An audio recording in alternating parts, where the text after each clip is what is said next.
Now at 9, distracted driving is a growing concern for teens and young adults. We just definitely don't want anybody else, any other family, to go through this if we can help it. Now local students are pledging not to text and drive.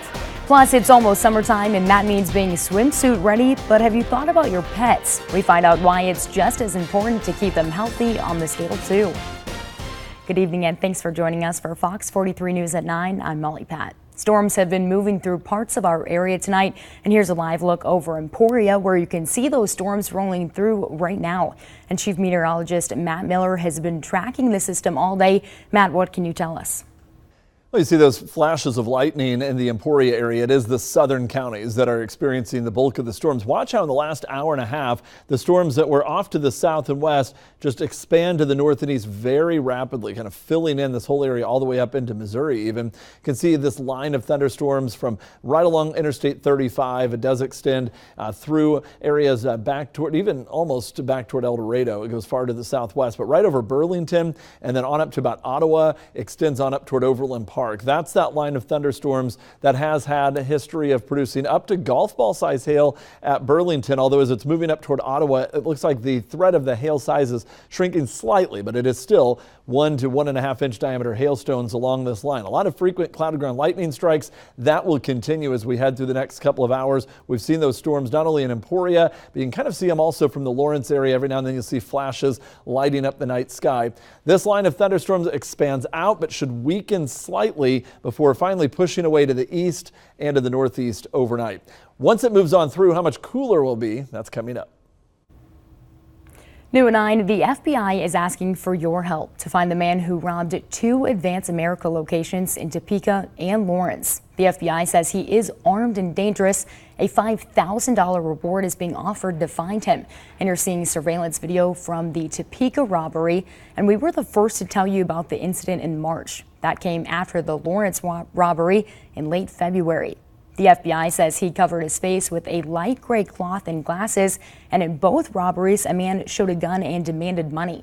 Now, if you recognize him, you're asked to call police. A woman is in the hospital tonight after being stabbed several times in Lawrence. It happened on Essex Court on the west side of the city, and that's near 6th and Castle in Lawrence. Police say the 28-year-old woman was stabbed in her home, and she was hurt badly and taken to the hospital. Lawrence police have not released any information about a possible suspect. Tonight, we're seeing drone pictures of the aftermath of the Notre Dame fire for the first time. The fire that you can see here leaves behind a charred historical landmark. And take a look. New aerial footage shows the extent of the destruction. The fire caused Notre Dame's roof to cave inwards, leaving a pile of centuries-old wood on the floor, that is. The church burned for nearly 12 hours and more than 400 firefighters worked to put out the flames. And several people here locally have connections to the iconic cathedral. KU music professor James Higdon has played at Notre Dame 5 times. He says he had just signed to play at the cathedral again in 2020 before it caught fire. And he says he played his first recital there in 1988. Some of my favorite times in being at Notre Dame Cathedral are times when I was there all by myself, practicing late at night. That's a very unusual experience, and it's a very kind of mystical experience. I was going to say, being there by yourself late at night, what an experience. Now, restoration specialists are questioning the 5-year reconstruction timeline that's being talked about. They say it's likely it will take 3 times that long. Distracted driving is a growing concern, especially when it comes to teens and young adults. Students at Rossville and Silver Lake High School heard from 2 people whose lives were drastically changed because of it. Both speakers shared their stories of how a simple text message can lead to permanent consequences. It's absolutely horrible. You can't imagine the pain, the day-to-day pain, the long-term pain, the pain that'll never end. And we just definitely don't want anybody else, any other family, to go through this if we can help it. And students also signed a banner pledging not to text and drive. Shawnee County Sheriff's deputies were also in attendance and even gave away prizes to 4 lucky students. One of the roads going into the city of Milford is partly shut down tonight because of flooding. Houston Road is partly underwater right now and is closed as a precaution. Flooding upstream is causing the water level in Milford Lake to rise, and it's expected to go up another foot. As of now, the only way to get into the city is through 12th Street. Geary County Emergency Management says they have to wait to drain the lake. Construction is moving along at a Topeka shopping center, but city council members are waiting a bit longer to decide on how to help pay for it. The discussions are centered around the corner of 17th and Wanamaker. That's where the old Kmart building used to be. Now we've learned that an Ulta beauty store is going in its place, among other businesses. Developers say the Petco near 19th and Wanamaker will also be moving into that location. Last night, council members decided to postpone a vote on making that center a community improvement district. That means there would be an additional 1% sales tax at those stores to reimburse the investments made. New tonight, pets don't need to watch their waistline, but the health effects of carrying extra weight can be just as serious for them as it is for people. That's why pet owners should be paying attention to their pet's weight. 60% of cats and 56% of dogs are obese in America right now. That's twice as high as human obesity in the U.S. And Helping Hands Humane Society in Topeka says it's important to make sure that your pet has a regular exercise routine and a good diet. We probably think that they look pretty cute because everyone likes a big fat cat or a cute dog that's a little pudgy, but that can lead to arthritis or other things. So it's always really good to get with your vet to see, first of all, if they're at a healthy weight. A daily walk is really beneficial for any dog. For cats, you can get those interactive toys that are going to make them run around and chase it and play, anything that gets them active. And Helping Hands even offers agility classes for your dogs, which is good training, but it also creates some good exercise. We've posted how you can get signed up for one of those classes on fox43topeka.com. Well, many people know the Topeka Performing Arts Center as a place to watch plays and musicals, but people who work there say it is much more than that. Fox 43 News reporter Reina Garcia tells us how TPAC's impact goes beyond the stage. In addition to bringing popular entertainment acts here to Topeka for people to enjoy, TPAC also serves thousands of kids each year through their arts education programs. Braille Watson grew up loving music. That passion led him to opportunities most musicians dream of, a recording contract and a chance to tour. But he gave it up to help grow the arts among young people in his hometown. I'm not special, but I am an exception in some ways. And so I'm like, if I want other people to be able to have the opportunities that I had, I need to be here to help build that platform for others. For Watson, part of that is getting involved with TPAC. Through their 5 youth education programs, they serve thousands of kids each year. Aiden Miller is one of them. He's participated in their programs and performed multiple times on their stage. I would not be like right here standing in front of you all, being in Broadway shows with people. I would not be there without this venue today. When you buy a ticket to a TPAC show, it goes towards bringing in performers and maintaining their youth programs. If there was any money that was netted, any profits, they're reinvested back into the not-for-profit so that more programming can happen. And that means the more successful the programs are, the more successful next year's programs will be for those children. Watson believes that through those programs, doors will be open for many more kids across Topeka. What TPAC provides is an accessible way for the community to both learn about, perform, and share the arts. And that is unbelievably important. Gronsky tells me while donations are appreciated, they're also always in need of volunteers. In downtown Topeka, Reina Garcia, Fox 43 News. And the performers that have come to TPAC is pretty impressive, so a good program to support. Now, some of those volunteer positions include ushers, greeters, and ticket takers. You can find out how to help in one of those roles and see other areas they need help in at fox43topeka.com. Meanwhile, the St. Jude Dream Home is moving right along, and a group of local kids are getting the chance to help make this year's home a reality. They helped Modern Masonry, the company donating all the stonework to the home. Owner Chris Kazir says that the kids know all about what cancer can do to a family. Chris's son Blake died of cancer in 2017, and this was just one way to honor him. I wanted to make kids happy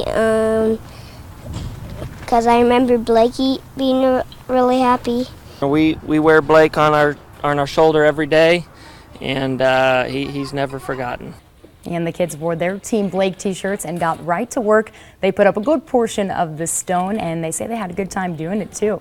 And more than 2,500 tickets for the home are already gone, so the time is now to act. If you get your ticket before next Friday, you are in the running to win this year's home. Plus, you could also win the early bird prize, a $10,000 Visa gift card.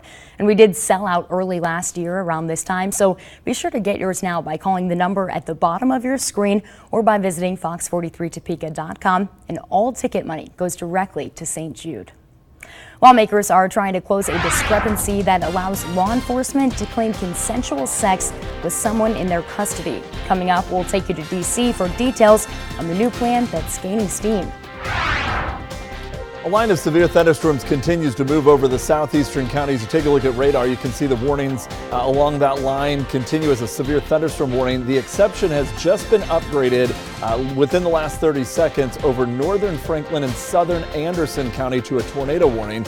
Those are in the Kansas City viewing area, so we will not do continuous coverage on that portion of the line of thunderstorms, but the hailstorm threat is what we're looking at in our area. It could, however, produce a tornado over portions of northern Franklin and southern Anderson County closer to Garnett. We will continue to update you on this line of thunderstorms as it rolls through coming up. Lawmakers on Capitol Hill want to close a loophole that allows law enforcement to claim sex with an arrestee is consensual. They argue the rule gives officers too much power and leaves victims voiceless. Fox 43 News Washington correspondent Raquel Martin tells us why the National Federal Law Enforcement Group is backing the plan. We need to protect those that are within our custody. Republican Senator Joni Ernst is partnering with Democratic presidential hopeful Senator Cory Booker to close what they say is a dangerous loophole in our criminal justice system.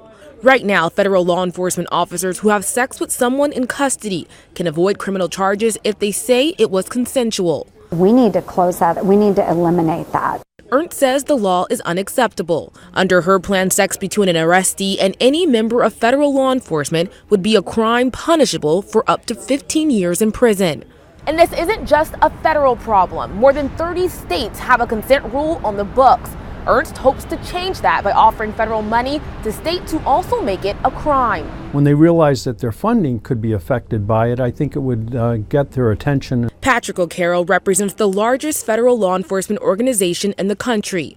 He says he's 100% on board with changing the law and thinks states ought to fall in line. When you make an arrest, you take away their freedom, and that person's safety is your responsibility. And for you to take advantage of that is abhorrent. O'Carroll says agents are trained to understand this and says that line is rarely crossed. How often it happens remains unknown. The Federal Bureau of Justice Statistics doesn't collect data on officer sexual misconduct. This law would change that. The plan has bipartisan support in the Senate, but no votes are scheduled. In Washington, Raquel Martin.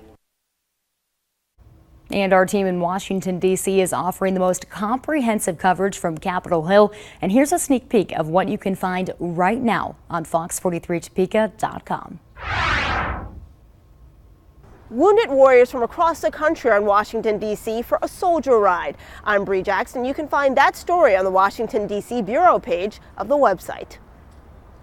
And there's even more D.C. coverage that matters to you on fox43topeka.com when you click on the news tab. Well, students are itching for summer break, but they still have some work to do. We'll tell you what these firefighters are doing to help local students push through their state assessments. Been monitoring the line of thunderstorms, which now does include in this red box you can see right here, right around Richmond, but just to the west of Richmond in southern areas of Franklin and northern portions of Anderson County, a tornado warning until 10 o'clock. That again is just into the Kansas City viewing area. Farther to the west, our counties of Osage and Coffee County seeing some thunderstorms, severe thunderstorm warning, as well as flood advisories over Coffee County with a very heavy rain continuing from Burlington to Gridley to Leroy. That will continue to move off to the east. We'll track this line of thunderstorms and let you know how much we cool down behind this system coming up.